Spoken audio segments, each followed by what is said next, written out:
بسم اللہ الرحمن الرحیم۔ السلام علیکم۔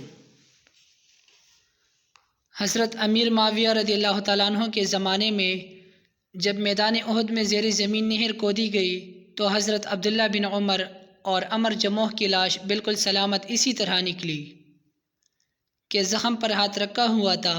جب ہاتھ ہٹایا گیا تو خون بہہ نکلا اور تھوڑی دیر بعد ہاتھ وہاں جا کر چپک گیا۔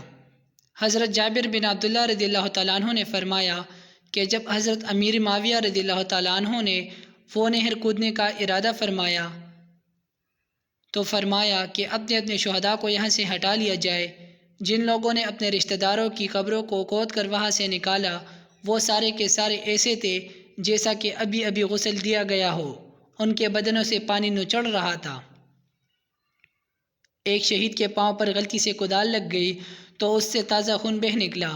ان واقعات کے بعد ابو سعید رضی اللہ تعالیٰ عنہ نے فرمایا کہ اب کوئی منکر حیات شہداء سے انکار نہ کر سکے گا۔ مسجد نبوی کی جنت البقیع کی طرف جب توسیع کی گئی تو راستے میں چند صحابہ کرام رضوان اللہ اجمعین کی قبریں موجود تھیں، جہاں صدیوں پرانی کچی دیواروں کے نشانات بھی موجود تھے۔ مسجد نبوی کے توسیع کے مراحل میں ان قبروں کو کھولا گیا اور ان صحابہ کرام کو جنت البقیع میں منتقل کیا گیا۔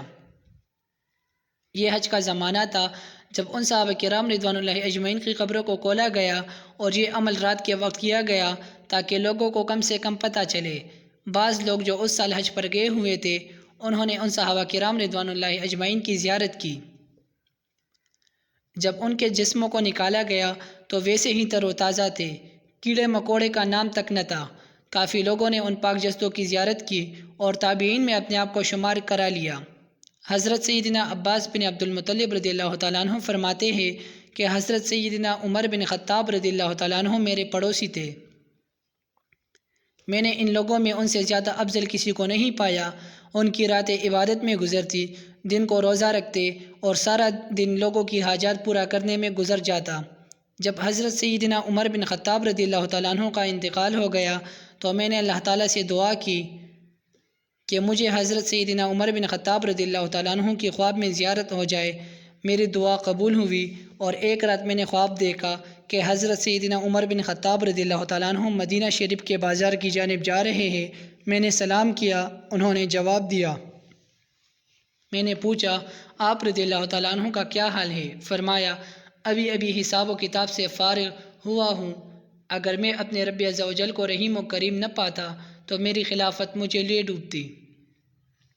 اسی طرح حضرت سیدنا ابن عمر رضی اللہ تعالیٰ عنہ فرماتے ہیں میں نے اپنے والد گرامی حضرت سیدنا عمر بن خطاب رضی اللہ تعالیٰ عنہ کو خواب میں دیکھا تو عرض کی آپ رضی اللہ تعالیٰ عنہ کا معاملہ کیسا رہا؟ فرمانے لگے الحمدللہ عز و جل بہتر رہا۔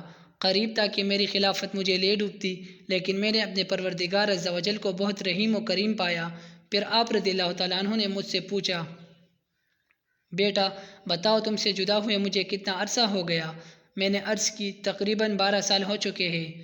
تو آپ رضی اللہ تعالیٰ عنہ نے فرمایا میں ابھی ابھی حساب و کتاب سے فارغ ہوا ہوں۔ اللہ تعالیٰ کی ان پر رحمت ہو اور ان کے صدقے ہماری مغفرت ہو، آمین۔ مزید ایسے ہی ویڈیوز دیکھنے کے لیے چینل کو ضرور سبسکرائب کیجیے۔ تب تک کے لیے اللہ حافظ۔